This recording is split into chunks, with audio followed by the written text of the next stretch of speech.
की रक्षा के लिए भारतीय सेना के जवान मुस्तैदी के साथ डटे रहते हैं।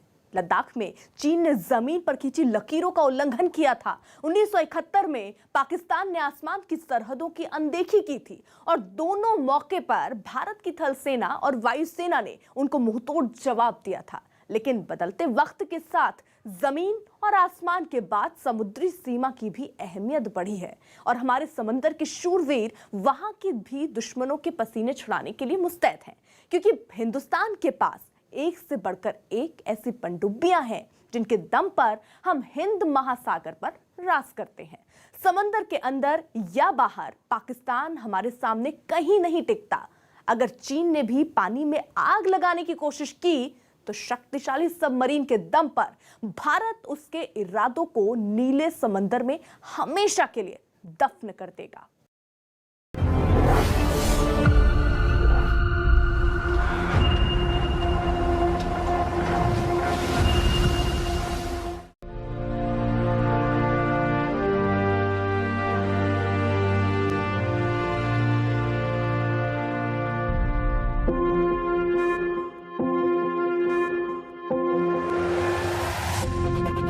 हिंद महासागर का विशाल और चौड़ा सीना, शांत लहरें, वातावरण में एकदम चुप्पी, कोई हरकत नहीं। लेकिन इस शांत समुद्र के गर्भ में एक हलचल मची है। एक बड़ी पनडुब्बी समंदर की गहराइयों को चीरते हुए आगे बढ़ती जा रही है। पनडुब्बी के छोटे छोटे तंग कमरों में एक अजीब सा तनाव पसरा है। तभी दुश्मन का एक जहाज स्क्रीन पर उभरता है। टारगेट फिक्स करके मिसाइल का बटन दबाने में 1 सेकंड भी नहीं लगा और इसके बाद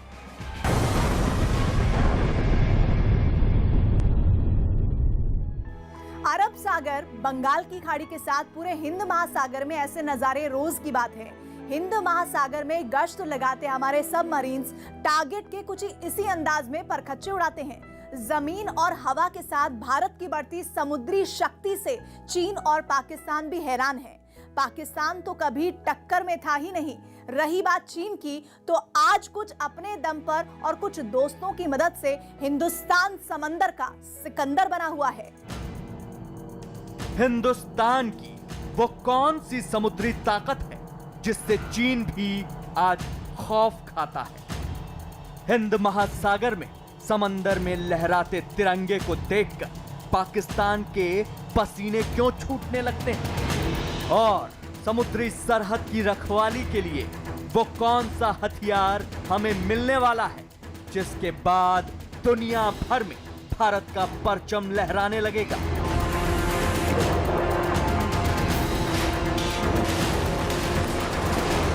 ये सब हम आपको सिलसिलेवार ढंग से बताएंगे, लेकिन पहले ये जान लेते हैं कि भारत के समुद्री सीमा पर खतरा कहां-कहां से है।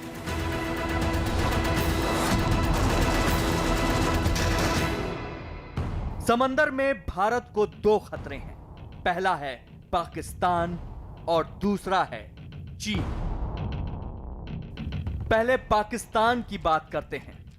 कराची में पाकिस्तान का सबसे बड़ा नौसेना अड्डा है। इस जगह पर पाकिस्तान के सभी बड़े वॉरशिप तैनात रहते हैं। कराची से थोड़ी दूर पर भोलारी एयरबेस है जो नया बना है और यहां परमाणु हथियारों का एक गोदाम भी है। लेकिन समुद्री ताकत में पाकिस्तान की कोई हैसियत नहीं, क्योंकि वो इसके लिए पूरी तरह चीन पर निर्भर करता है। इसलिए समंदर की सरहद में भारत के लिए सबसे बड़ा खतरा चीन है, जिसके जहाज व्यापार के नाम पर हिंद महासागर के चक्कर लगाते रहते हैं। पिछले कुछ साल में उसने एक गलियारा बना लिया है और चीन का यह समुद्री रास्ता भारत के करीब से होकर गुजरता है।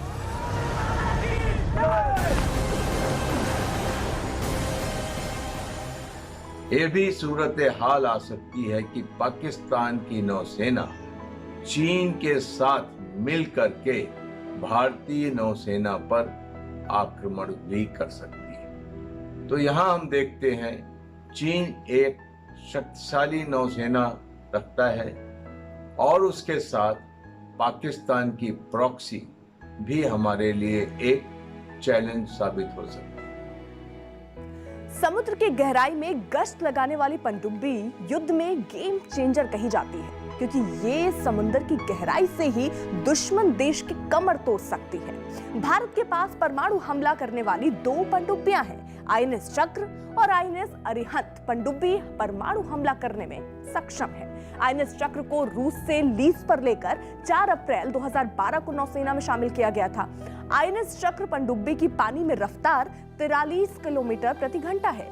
दुनिया की सबसे खतरनाक पनडुब्बी में आईएनएस चक्र का नाम लिया जाता है। वहीं आईएनएस अरिहंत पूरी तरह से भारत में तैयार की गई पनडुब्बी है। अरिहंत को 26 जुलाई 2009 को भारतीय नौसेना में शामिल किया गया था।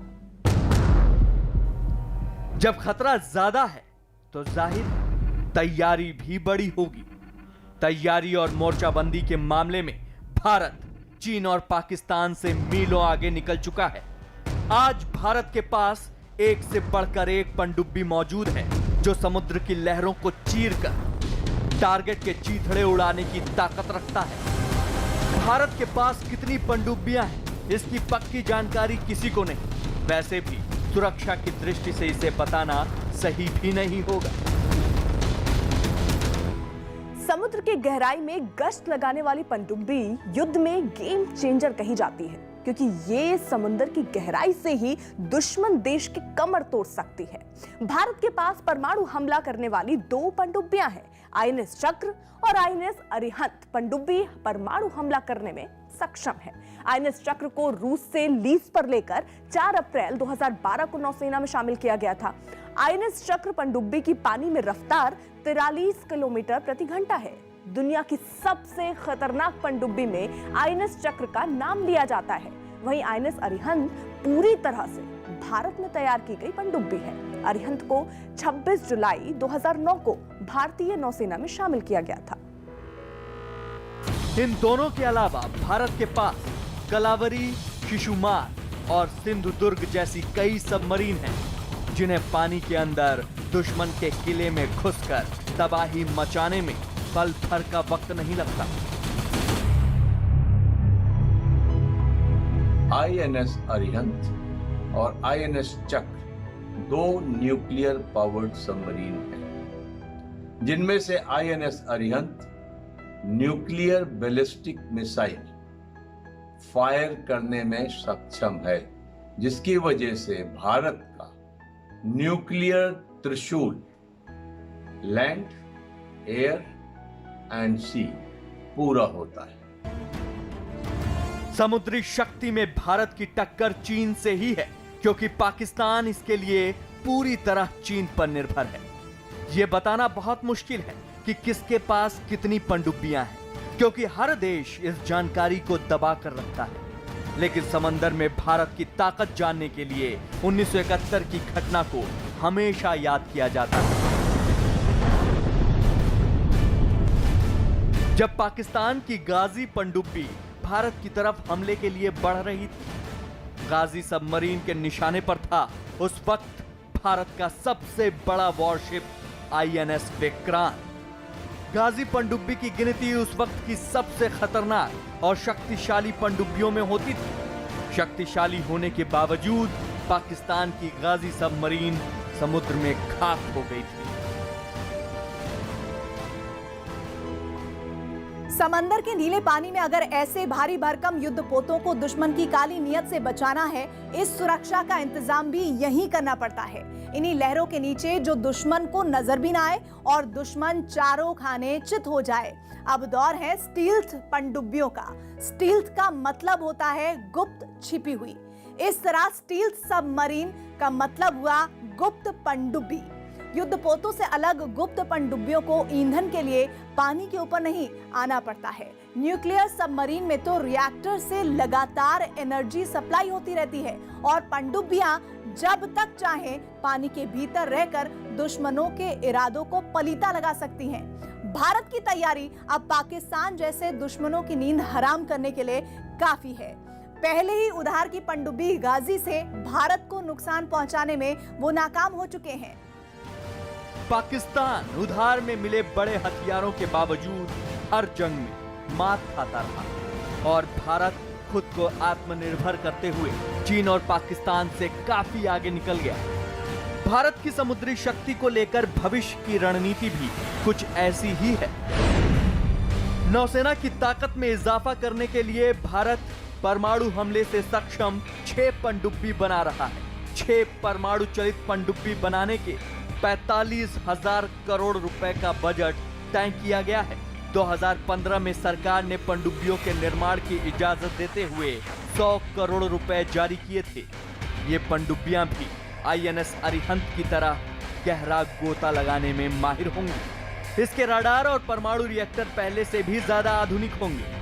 वहीं भारत को रूस से 3 परमाणु हमले में सक्षम पनडुब्बी 2030 तक मिलने वाली है। मतलब भारत अब अपने दम पर दुश्मनों को मात देने के लिए पहले से भी ज्यादा ताकतवर हो जाएगा। शक्ति बढ़ाने की रणनीति के साथ भारत की कूटनीति समंदर की लहरों पर सवार है और इसी चाल ने शी जिनपिंग के साथ इमरान खान को भी बेअसर कर दिया है। ऑस्ट्रेलिया, अमेरिका और जापान की मदद से हिंदुस्तान ने हिंद महासागर से चीन का गुजरना मुश्किल कर दिया है। वहीं अरब सागर में पाकिस्तान भी पीछे हट गया। जाहिर है ये नया भारत है जो दुश्मन को उसी के अंदाज में सबक सिखाना जानता है।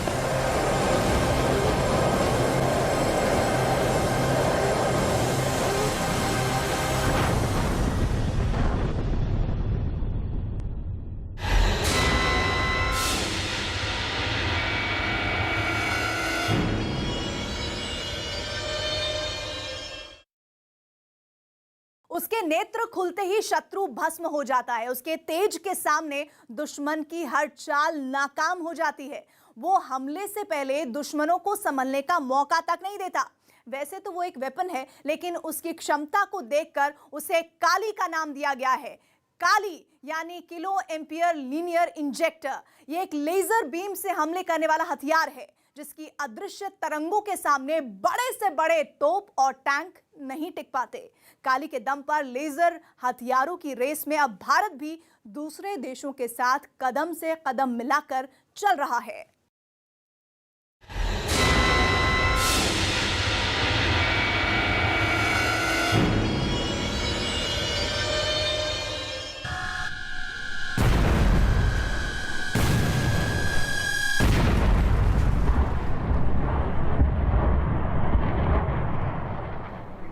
कहते हैं प्यार और जंग में सब जायज है, यानी कितनी भी संधियां हो जाएं, इंटरनेशनल कानून बन जाए, लेकिन जंग छिड़ी तो सारे कायदे किनारे हो ही जाते हैं।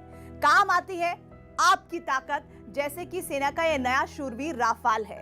लेकिन फर्ज कीजिए कि ऐसे विमानों से कोई बारूदी हथियार चलाना ही ना पड़े और दुश्मन के परखच्चे उड़ जाएं। तो अब देखिए हिंदुस्तान का एक और सीक्रेट वेपन जिस पर भारतीय वैज्ञानिक कई सालों से काम कर रहे हैं। सालों की कड़ी मेहनत के बाद भारतीय वैज्ञानिकों ने एक ऐसा हथियार तैयार किया है जिसके लिए ना गोली की जरूरत है, ना बारूद की और ना ही मिसाइल की। एक ऐसा ब्रह्मास्त्र जिसे फ्यूचर वॉर वेपन माना जा रहा है। भारत ने इसे नाम दिया है काली, जो आने वाले समय में युद्ध के तरीके को पूरी तरह से बदल कर रख देगा।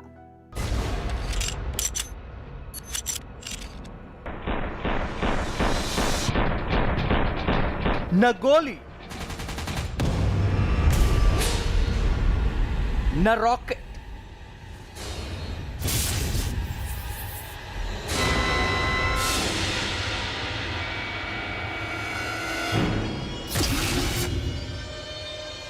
न बम,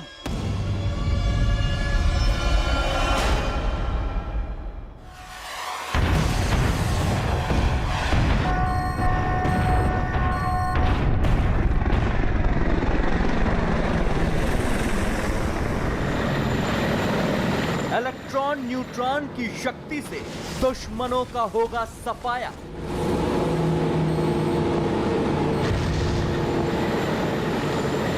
बुलेट की जगह निकलेगी लेजर बीम।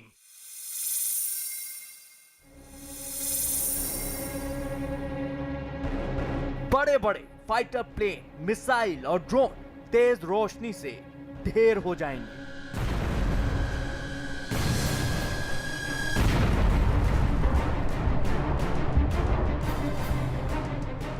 भारत का गुप्त हथियार जिसने दुश्मनों के पसीने छुड़ा दिए हैं। 11 सेक्टर में जो 5 अप्रैल 2012 को जो बर्फानी तूफान आया है वो मसनूई था और इंडिया ने किया है। वो उसको काली का नाम भी देते हैं। हिंदुस्तान का टर्मिनेटर काली, जो कि दुश्मन के लिए किसी काल से कम नहीं है।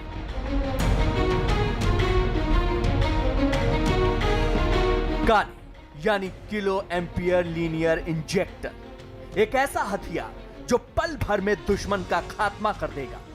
ऐसी खतरनाक तरंगे जो हिंदुस्तान के चप्पे चप्पे की रक्षा करेंगी।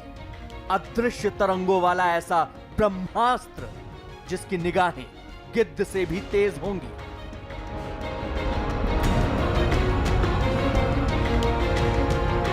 काली भारत का सीक्रेट मिशन है। इसके बारे में ज्यादा जानकारी सार्वजनिक नहीं की गई, लेकिन न्यूज 18 इंडिया पर देखिए भारत का यह ब्रह्मास्त्र कैसे अपने दुश्मनों को निपटा सकता है। यह वो ड्रोन सेना है जो भारत में नापाक इरादे से घुसने की गुस्ताखी कर रही है। काली की टीम ने दूर से ही एक एक ड्रोन को स्कैन कर लिया, जिसके बाद होता है हमला। और एक एक ड्रोन जो सीमा में घुसने की हिमाकत कर रहा है, काली ने लेजर जैसे अदृश्य बीम से अपनी तरफ आ रहे हथियारों को चुटकियों में तबाह कर दिया।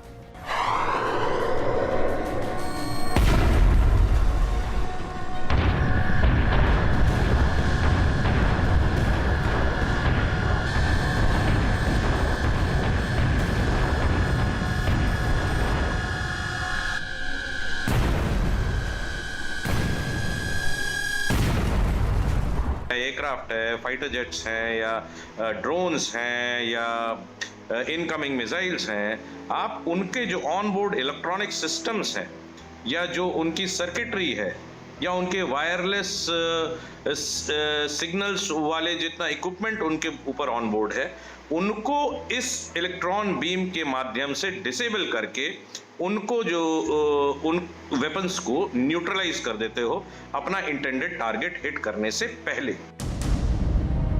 काली का आकार सिलेंडर नुमा है जो लगभग 25 टन वजनी है, जिसे टैंक से लेकर वॉरशिप तक पर लगाया जा सकता है। वक्त के साथ जैसे जैसे वैज्ञानिकों को लेजर की ताकत का एहसास होता जा रहा है, काली उतनी ताकतवर होती जा रही है। काली उस सीक्रेट शक्ति का नाम है जो दबे पांव दुश्मन के खेमे में तबाही मचा देती है। काली 60 नैनो सेकेंड यानी 1 सेकेंड के 60वें हिस्से में 40 गीगावाट वाले लेजर से हमले में सक्षम है। 40 गीगावाट को जरा ऐसे समझिए कि भारत के सबसे ज्यादा आबादी वाले राज्य उत्तर प्रदेश को भी इतनी बिजली की जरूरत नहीं होती है। इस अकूत ताकत से लैस काली सेकेंड के 60वें हिस्से में दुश्मन का सफाया करने में सक्षम है।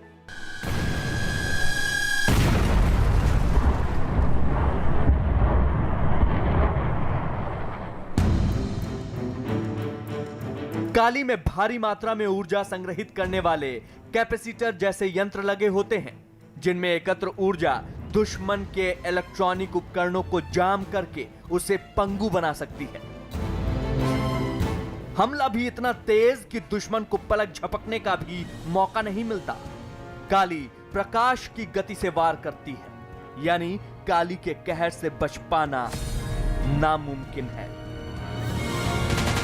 काली का वार बंदूक की गोली या तोप के गोले से भी सटीक होता है। मिसाइल हमले को रोका जा सकता है, लेकिन काली के काल से कोई नहीं बच सकता। ये डिवाइस एक storm of electromagnetic waves emit करता है। समझिए, एक storm of very high energy electromagnetic waves emit करता है, जो टारगेट को बम्बार्ड करते हैं with a very high power flashes. और ये सारा का सारा काम within milliseconds, nanoseconds में होता है, within a fraction of इस हाई एनर्जी वेव की वजह से एक तो इसकी लिथैलिटी बहुत बढ़ जाती है, दूसरा क्योंकि एक फोकस बीम है तो इसकी एक्यूरेसी पिन पॉइंट होती है, और तीसरा इसकी रेंज इज फिनोमिनल है। मैंने बोला कि even satellites can be targeted. जिस तरह से दुनिया को लेजर ताकत का एहसास होता जा रहा है, उतनी ही तेजी से इसके विकास का काम भी बढ़ रहा है। भारत भी इस मामले में दुनिया के किसी भी देश से पीछे नहीं है। काली और ए-सेट मिसाइल आने वाले समय में भारत की सुरक्षा में मील का पत्थर साबित हो सकते हैं।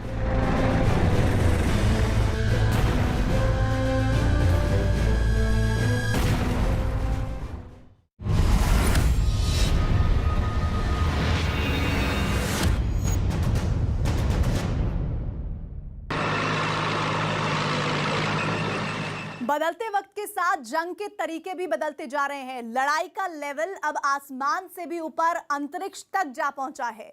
एक ऐसी जंग जिसमें ना गोले हैं ना बारूद, यहां निशाने पर होते हैं सैटेलाइट्स, जो सूचना देने के साथ साथ दुश्मन देश के लिए जासूसी का काम भी करते हैं। मतलब साफ है, अब केवल जमीन, पानी और आसमान सुरक्षित रखने से काम नहीं चलने वाला। अब सरहद की लकीरें अंतरिक्ष में भी खिंच चुकी हैं और वहां भी रखवालों की जरूरत है। लेकिन अंतरिक्ष के रखवाले कोई इंसान नहीं, बल्कि गाइडेड मिसाइल होती हैं, जो अपने देश के उपग्रहों की रक्षा करने के साथ दुश्मन के सैटेलाइट के टुकड़े करने की भी ताकत रखती है। ऐसी मिसाइलों को एंटी सैटेलाइट मिसाइल कहा जाता है। पहले ये हथियार केवल 3 देशों के पास थे, अब भारत भी उस क्लब का सदस्य बन चुका है।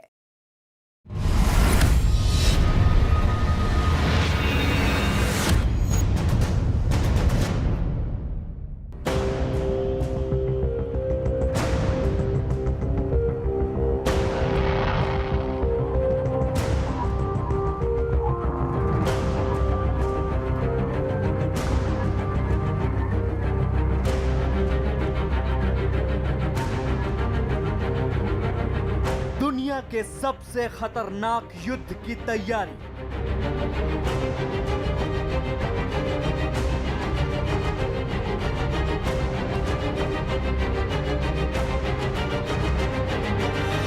जिसमें बंद हो जाएगा मोबाइल,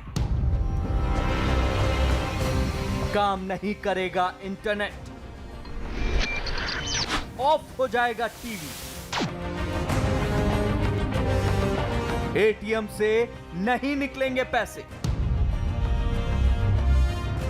क्योंकि ये जंग जमीन पर नहीं बल्कि हजारों किलोमीटर दूर अंतरिक्ष में लड़ी जानी है।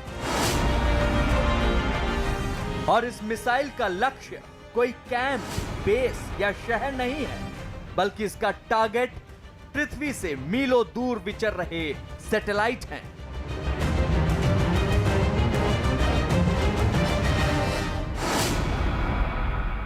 भारत की सरहदों पर अक्सर पड़ोसी मुल्कों की बुरी नजर रहती है, जिसे सुरक्षित रखने के लिए देश के जाबाज सिपाहियों के साथ मजबूत हथियार भी मौजूद हैं। लेकिन जमीन की ये जंग अब आसमान तक पहुंचती जा रही है, जहां हार किसी भी देश की कमर तोड़ सकती है। इसे सैटेलाइट वॉर या अंतरिक्ष युद्ध कह सकते हैं। आज हम बात करेंगे ऐसे मिसाइल की जो कि किसी भी देश की सैटेलाइट को तबाह कर सकती है, जिसके बाद किसी भी देश के लिए खुद को संभालना आसान नहीं होगा। सैटेलाइट वॉर की जंग की गंभीरता को देखते हुए भारत भी खुद को इस क्षेत्र में मजबूत कर रहा है। 27 मार्च 2019 लाइव सैटेलाइट, जो कि एक पूर्व निर्धारित लक्ष्य था, उसे एंटी सैटेलाइट ए-सैट मिसाइल द्वारा मार गिराया गया है। अब भारत चौथा देश है जिसने आज यह सिद्धि प्राप्त की है। 27 मार्च 2019 को भारत को अंतरिक्ष में एक नई कामयाबी मिली। अब प्रधानमंत्री की बातों और भारत की सफलता को आसान शब्दों में समझिए। एसैट यानी एंटी सैटेलाइट मिसाइल एक ऐसी मिसाइल जो अंतरिक्ष में जाकर किसी भी देश की सैटेलाइट को तबाह कर सकती है। इस बात से आप अंदाजा लगा सकते हैं कि मिसाइल कितनी खतरनाक और अहम है, क्योंकि सैटेलाइट आज हमारी जिंदगी का हिस्सा बन चुके हैं और अगर ये सैटेलाइट बर्बाद हो जाएंगे तो किसी अच्छे खासे देश को बिना गोली या बम चलाए बर्बाद किया जा सकता है। सैटेलाइट से ही जासूसी भी होती है, यानी एसैट वो चोर दरवाजा भी बंद कर सकता है। भारत कभी सैटेलाइट वॉर का पक्षधर नहीं रहा, लेकिन चीन ने जनवरी 2007 में जब आसमान में अपने ही सैटेलाइटों में से एक को एसैट मिसाइल से नष्ट किया तो अंतर्राष्ट्रीय स्तर पर यह चर्चा का विषय बन गया।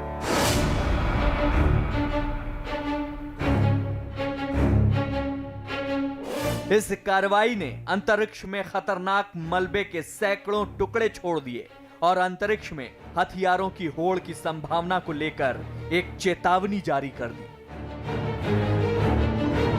चीन ने दुनिया में हथियारों की होड़ बढ़ाई। चीन की महत्वाकांक्षा रही है दुनिया पर राज करना और इसे पूरा करने के लिए उसने हर समझौते, हर नैतिकता को किनारे कर दिया। स्पेस में हथियारों की होड़ का बढ़ावा देने वाला चीन ही है।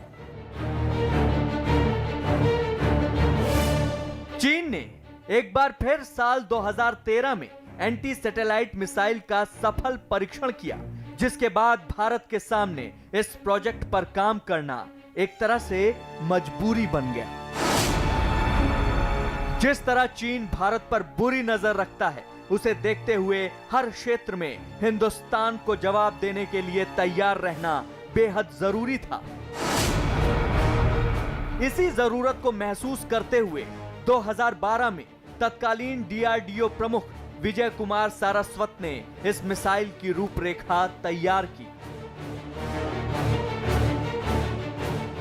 इस दौरान भारत को लंबी रेंज की मिसाइलों की दौड़ में एक बड़ी सफलता मिली। भारत ने अपनी सबसे लंबी दूरी मार करने वाली मिसाइल अग्नि 5 का सफल परीक्षण किया।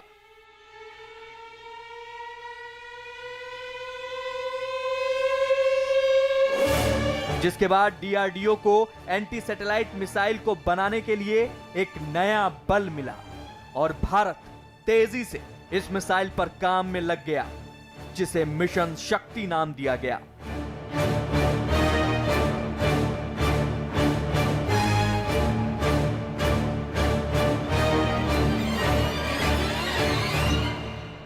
शक्ति तो एक नाम है, शक्ति मतलब पावर, और इसने हमें एक ऐसी क्षमता, ऐसी पावर दी है कि उस पावर से हम पूरे संसार को, पूरे वर्ल्ड को ये बता दें कि देखिए हिंदुस्तान अभी 70-80 साल पुराना हिंदुस्तान नहीं है। आज का हिंदुस्तान टेक्नोलॉजी की दिशा में पूरी तरह सक्षम है, सेल्फ सफिशिएंट है, और कोई अगर उसकी तरफ गलत निगाह देखेगा तो उसको मुंह तोड़ जवाब इसका मिलेगा। यह पूरी तरह से स्वदेशी प्रोजेक्ट है। यह मिसाइल पृथ्वी की नीची कक्षा के सैटेलाइट और पोलर ऑर्बिट को तबाह करने का काम करेगी। 1970 से 2005 तक परमाणु परीक्षण की मंजूरी के बाद भारत ने खुद की तकनीक विकसित करने पर काम किया, जिसने एसैट मिसाइल के विकास में एक बड़ा योगदान दिया। एसैट मिसाइलों का आज तक किसी भी युद्ध में प्रयोग नहीं किया गया है, लेकिन अंतरिक्ष में अपनी क्षमताओं का प्रदर्शन और अपने अंतरिक्ष कार्यक्रम को बिना किसी डर के जारी रखने के लिए इस तरह के मिसाइल सिस्टम का होना बहुत जरूरी है।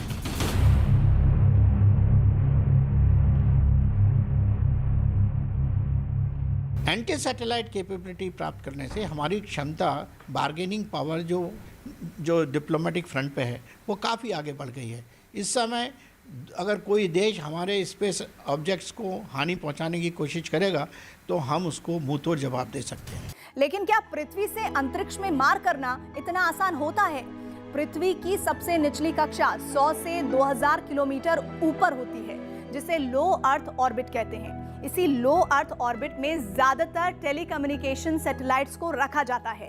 इन सैटेलाइट का इस्तेमाल मुख्य तौर पर ईमेल, वीडियो कॉन्फ्रेंसिंग और डेटा कम्युनिकेशन में किया जाता है। और इस मिशन की सबसे बड़ी मुश्किल होती है लो अर्थ ऑर्बिट में चलने वाली सैटेलाइट की बेहद तेज गति। उनकी कोई निर्धारित स्थिति नहीं होती है। अब समझिए कि भारत के एसैट मिसाइल ने 27 मार्च 2019 को क्या किया। भारत ने एसैट मिसाइल से 300 किलोमीटर दूर अपने ही लाइव सैटेलाइट को निशाना बनाया, वो भी सिर्फ 3 मिनट में। भारत के पास 5000 किलोमीटर दूरी तक मार करने वाली एंटी बैलिस्टिक मिसाइल अग्नि 5 है, जो पृथ्वी की निचली कक्षा में 600 किलोमीटर ऊंचाई तक मार करने में सक्षम है। यानी भारत के एसैट मिसाइल को बूस्टिंग कैपेसिटी अग्नि 5 देगा। भारत दुनिया के उन 4 ताकतवर मुल्कों की जमात का हिस्सा था जिनके पास ब्रह्मास्त्र है, यानी वो हथियार जिसे वो आसमान से भी ऊपर अंतरिक्ष में किसी को निशाना बना सकता है, और वो भी पूरी सटीकता के साथ। इस मिशन की बड़ी उपलब्धि यह है कि भारत अब जल, थल, नभ के अलावा अंतरिक्ष में भी दुश्मन की हरकतों पर पैनी नजर रख सकता है। यानी अगर अंतरिक्ष में किसी सैटेलाइट के जरिए भारत पर नजर रखी जा रही है, तो भारत यहीं से उस सैटेलाइट को नष्ट कर सकता है। ये जो क्षमता है ये किसी नेशन के लिए नहीं है, किसी देश के अगेंस्ट में नहीं है। ये केवल हमारी डिफेंस कैपेबिलिटी है, और डिफेंस कैपेबिलिटी का इस्तेमाल तभी होता है जब नेशन को आप एक ऐसी स्थिति में पहुंचा दें कि उसके पास कोई और रास्ता न रहे। भारत ने 26 जनवरी 2020 को राजपथ पर अपने ब्रह्मास्त्र एसैट मिसाइल का प्रदर्शन कर दुश्मनों को हद में रहने की चेतावनी दे दी है। This is the tableau of the Defense Research and Development Organization, DRDO. It showcases India's anti-satellite weapon system, ASAT, Mission Shakti.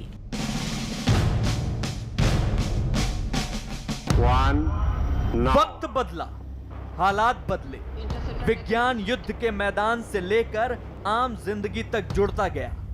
अंतरिक्ष धरती से भले ही कोसों दूर है, लेकिन यहां के आम जीवन का हिस्सा बन गया, जिसने अंतरिक्ष के महत्व को बढ़ाया, जिसके साथ ही बढ़ गया सैटेलाइट युद्ध का खतरा। 1967 में आउटर स्पेस ट्रीटी नाम की एक अंतरराष्ट्रीय संधि पर दस्तखत किए गए। इसके तहत यह तय हुआ कि अंतरिक्ष में सामूहिक विध्वंस के हथियारों की तैनाती नहीं की जाएगी। साइंस फिक्शन जैसी लगने वाली हकीकत पर लगभग 60 देश काम कर रहे हैं, जिसे देखते हुए ये साफ है कि आने वाले समय में युद्ध के मैदान की तस्वीर पूरी तरह से बदलती नजर आने वाली है।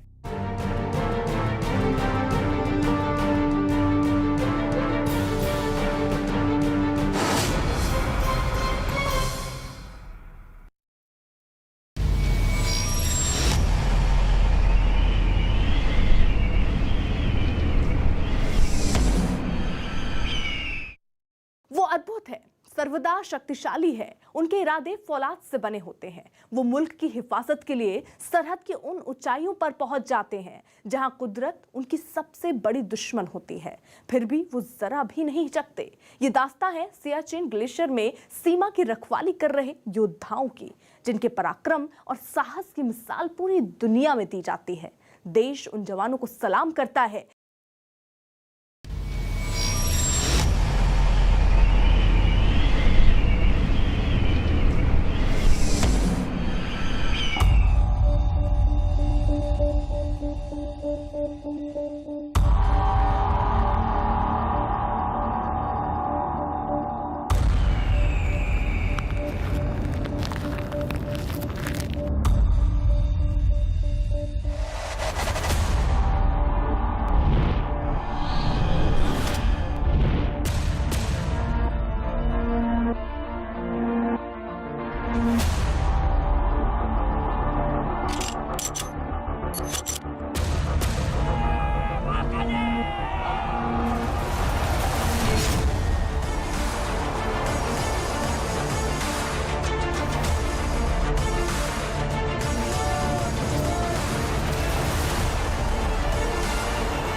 ये बीहड़ के वो बाजीगर हैं जिन्हें देखकर दुश्मन थर थर कांपता है।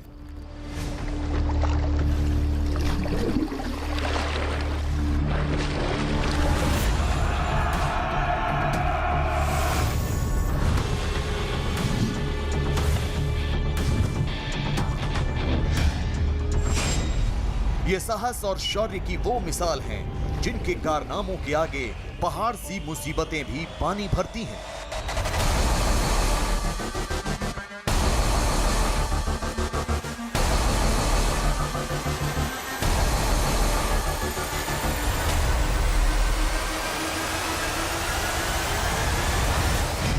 ये कहानी उन लोगों की है जो हमारी एक एक सांस की खातिर अपने लहू का एक एक कतरा बहा देते हैं।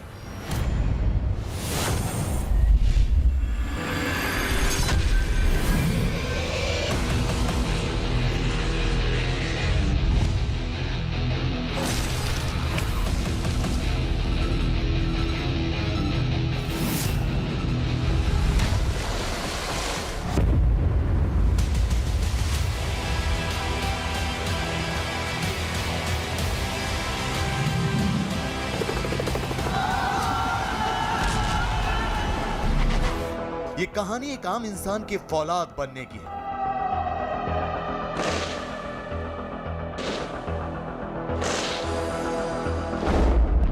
ये कहानी उस त्याग और तपस्या की है जिसमें कोई आम इंसान संघर्षों का सीना चीरकर एक ऐसा महामानव बनता है जो सिर्फ हथियारों की ताकत से ही नहीं बल्कि अपने फौलादी जिस्म की टक्कर से दुश्मनों को पस्त कर देने का मादा रखता है।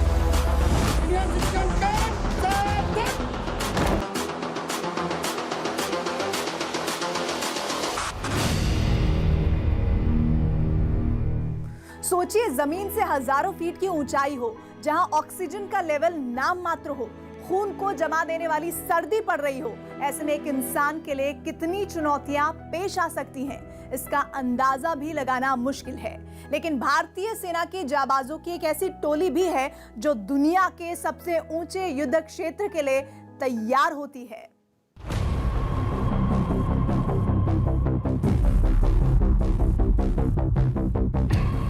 ऊंचाई वाले इलाकों में दुश्मनों के छक्के छुड़ाने के लिए इन्हें कड़ी परीक्षा के दौर से गुजरना होता है। गुलमर्ग में मौजूद इस हाई एल्टीट्यूड वॉरफेयर स्कूल में 1948 से देश की सेवा के लिए उन जाबाजों की फौज तैयार की जाती है जो बुरे से बुरे हालात का सामना करते हुए दुश्मनों के दांत खट्टे कर सकती है। लेकिन एक आम इंसान से एक योद्धा में तब्दील होने का जो रास्ता इन्हें तय करना पड़ता है, उसे देखकर किसी का भी कलेजा कांप सकता है।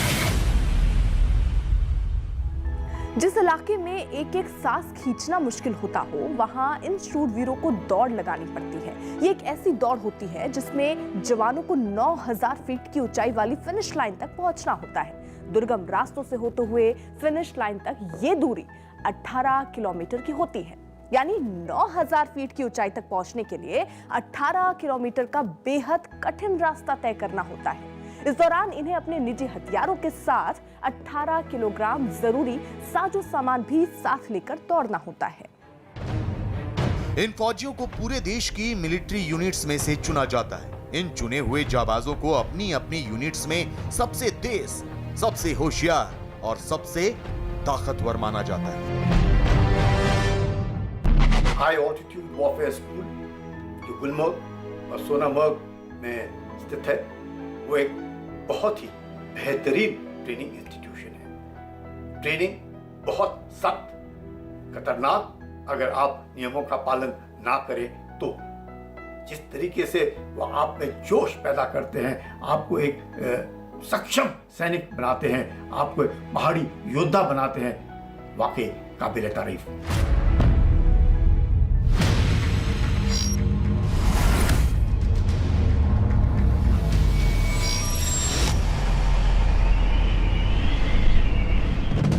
समुद्र तल से 9000 फीट की ऊंचाई पर मौजूद गुलमर्ग में जहां इन्हें ट्रेंड किया जाता है, वहां किसी भी काम को करना आसान नहीं होता। हाड़ कपाने वाली सर्दी के बीच जहां खून तक जमने लगता है, वहां इनकी ट्रेनिंग के लिए ऐसे ऐसे तरीकों को चुना जाता है जो किसी कमजोर दिल वाले के लिए जानलेवा तक हो सकते हैं। दरअसल ये सब कुछ महज एक ट्रेनिंग भर नहीं होता, ये किसी मिशन की तरह होता है। यही वजह है कि इनकी इस खतरनाक ट्रेनिंग को चरणों में बांटा जाता है।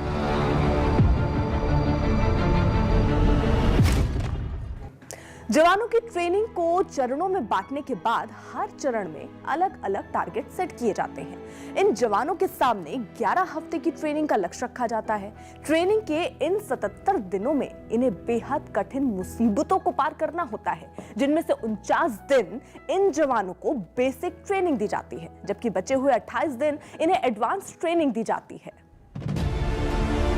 हौज में ट्रेनिंग की ये टाइमलाइन असल में उन जवानों के लिए है जिन्हें भविष्य में दुनिया के सबसे ऊंचे, सबसे दुर्गम और सबसे चुनौतीपूर्ण युद्ध क्षेत्र में जिम्मेदारी सौंपी जाती है।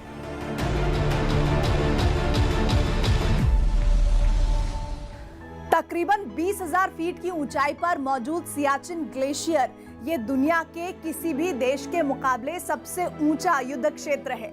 यहाँ तापमान -70 डिग्री तक पहुंच सकता है। बेरहम मौसम के बीच मैदान में डटे रहना साक्षात मौत का सामना करने जैसा है।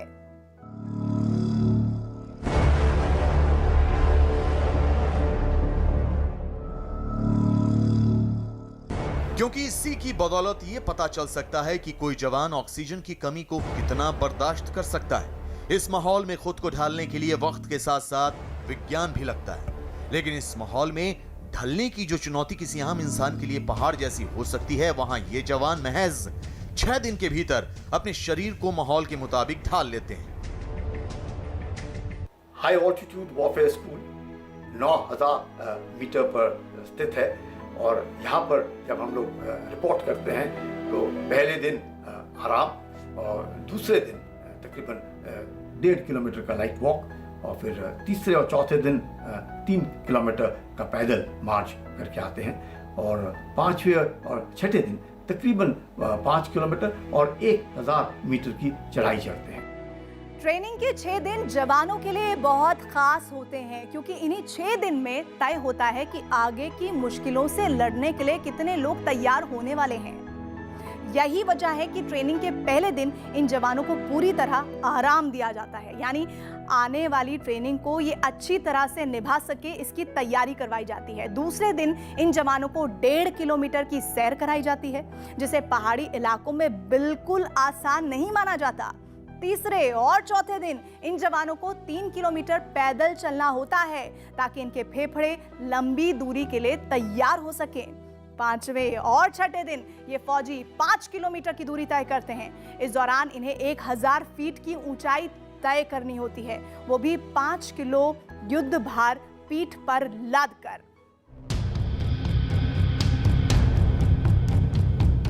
इनमें से कई जवानों के लिए यह पहला मौका होता है जब वो हिमालयन रेंज में पहुंचते हैं। यही वजह है कि इन्हें हाइपोक्सिया का खतरा भी रहता है। ये एक ऐसी स्थिति है जिसमें शरीर में ऑक्सीजन की कमी हो जाती है, जिससे सांस लेना मुश्किल हो जाता है। ब्लड प्रेशर अचानक से बढ़ जाता है। ये तमाम बातें कई जवानों के कदम बीच में ही थाम देती। हाई ऑल्टीट्यूड में ऑक्सीजन की कमी होती है और उस ऑक्सीजन की कमी को हाइपोक्सिया कहते हैं और इससे कईयों को हाई ऑल्टीट्यूड पल्मोनरी एडिमा हो जाता है, हेलुसिनेशन हो जाता है, इंसोम्निया होता है, नींद नहीं आती है, खाना नहीं खा सकते हैं, मतलब सोचने में थोड़ी सी परेशानी होती है। इस तरह की बीमारियां होती हैं, लेकिन अगर आप ठीक तरीके से एक्लिमेटाइज करें और जैसे बताया जाता है उस तरीके से काम करें तो ये बीमारी तकरीबन मैं कहूँगा बहुत ही कम लोगों को होती है और इसलिए हम लोग अमूमन कहते हैं don't be a Gama in the land of lama. लेकिन इस बीच जो जवान घुटने नहीं टेकते, उन्हें आगे भी अग्नि परीक्षा के दौर से गुजरना होता है।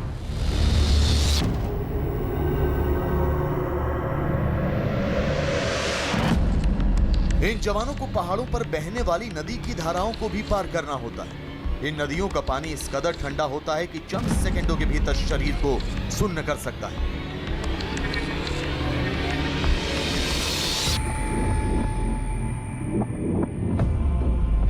ऐसे हालात में इन जवानों को न सिर्फ लहरों की टक्कर बर्दाश्त करनी होती है, बल्कि इनकी सांस काबू करने की ताकत का भी इम्तिहान होता है। इन खूंखार नदियों को पानी में बिना उतरे कैसे पार करना है, ये भी 72 घंटे की उस ट्रेनिंग का हिस्सा होता है। इस दौरान इन्हें दोनों किनारों पर बंधी रस्सी के जरिए नदी को कुछ इस तरह से पार करना होता है। बैटल लोड के साथ ये लक्ष्य महज 15 मिनट के भीतर पार किया जाता है।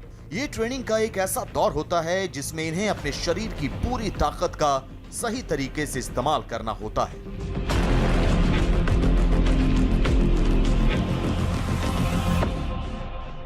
टेम्परेचर्स इतने लो होते हैं कि पानी बहुत बहुत ठंडा होता है। आप अगर उसमें हाथ डालेंगे या पांव डालेंगे या मुंह के ऊपर डालेंगे तो बदन बिल्कुल सुन्न हो जाता है। इस हालात में वो हाई ऑल्टीट्यूड वॉरफेयर स्कूल में ट्रेनिंग देते हैं कि किस तरीके से, अगर छोटे नाले हैं, पानी का बहाव तेज है, किस तरीके से उसको क्रॉस करना है, एक दूसरे की मदद से किस तरीके से उसको पार करना है, और जब पार करने के बाद किस तरीके से अपने हाथ पांव को फिर से गर्म करने हैं। 11 हफ्तों की इस ट्रेनिंग का एक बेहद अहम हिस्सा रॉक क्लाइंबिंग भी है। पहाड़ी योद्धाओं की भाषा में इसे रॉक क्राफ्ट भी कहा जाता है। इस कला में माहिर होने के बाद ये योद्धा पहाड़ों पर ना सिर्फ सरपट चढ़ सकते हैं बल्कि किसी तूफान की तरह पहाड़ों से उतर भी सकते हैं। ये रैपलिंग इतनी फायदेमंद होती है कि इसके बूते दुश्मन के खेमे में चुपचाप दाखिल हुआ जा सकता है और उस पर हमला बोला जा सकता है। कारगिल युद्ध के दौरान भी पहाड़ों पर चढ़ने और उतरने की ये कला देश के बेहद काम आई। आपको रैपलिंग की ट्रेनिंग दी जाती है, आपको किस तरीके से पहाड़ों की चढ़ना, किस तरीके से उस पिटॉन्स का इस्तेमाल करना, किस तरीके से कैरेबिनर्स का इस्तेमाल करना, रैपलिंग रोप और क्लाइंबिंग रोप का अंतर मालूम होना, किस तरीके से रोप फिक्सिंग करना, किस तरीके से रैपलिंग के बेसिस बनाने, ये सब जो है उसकी बहुत ही कड़क और बहुत अच्छी ट्रेनिंग दी जाती है।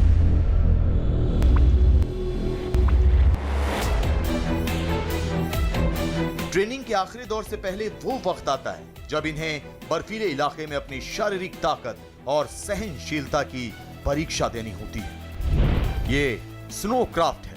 ट्रेनिंग के इस दौर में इन जाबाजों को बर्फीली दुनिया की मुसीबतों में खुद को साबित करना होता है।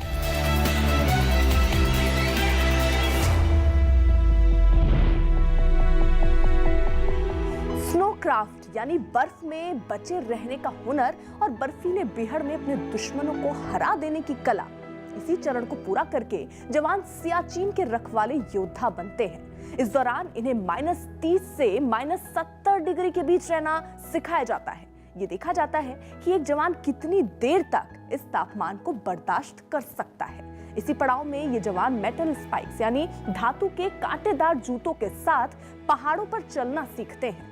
इतना ही नहीं, ट्रेनिंग के इस दौर में इन्हें 13,000 फीट की ऊंचाई तक पहुंचना होता है। ये ऊंचाई कई घंटों में पार होती है।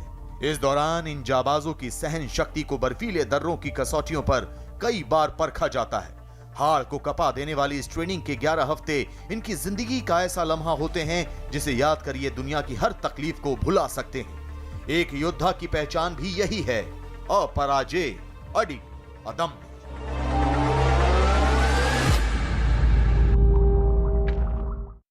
आसमानी सरहदों की रक्षा अगर लड़ाकू विमानों से होती है तो उन सरहदों की देखभाल हेलीकॉप्टर करते हैं।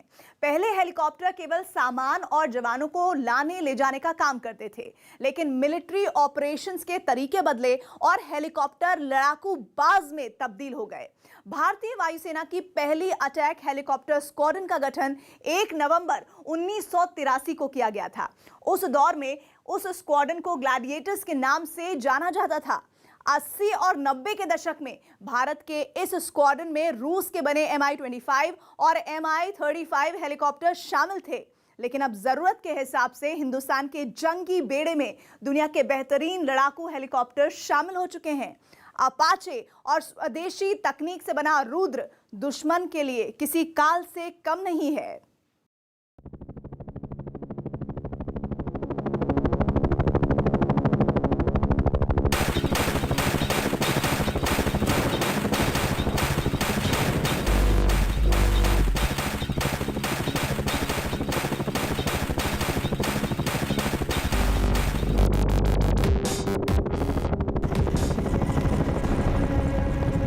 अफगानिस्तान में जंग का मैदान। एक अमेरिकी सैनिक सामने की पहाड़ी में छिपे दुश्मन की इत्तला कमांड सेंटर को देता है। If you can identify the fingers going to on the south side of that spur. इसके कुछ ही देर बाद आसमान पर हेलीकॉप्टर नजर आता है और तालिबान के आतंकियों पर कहर बनकर टूट पड़ता है।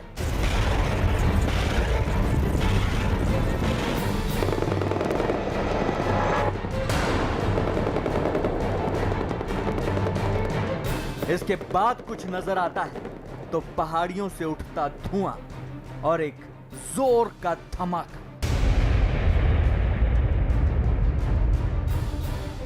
कुछ ही देर में अमेरिकी सेना का हेलीकॉप्टर पहाड़ी पर बने तालिबान के अड्डे और उसमें छिपे बैठे आतंकियों का सफाया कर देता है।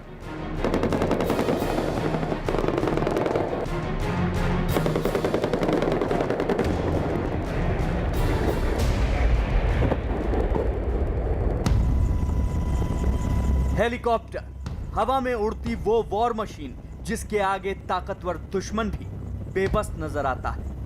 हेलीकॉप्टर यानी वो खतरनाक मशीन जो पलक झपकते ही दुश्मन पर मौत बनकर झपटती है। हेलीकॉप्टर यानी वो हथियार जिसके आगे दुश्मन पनाह मांगने लगता है।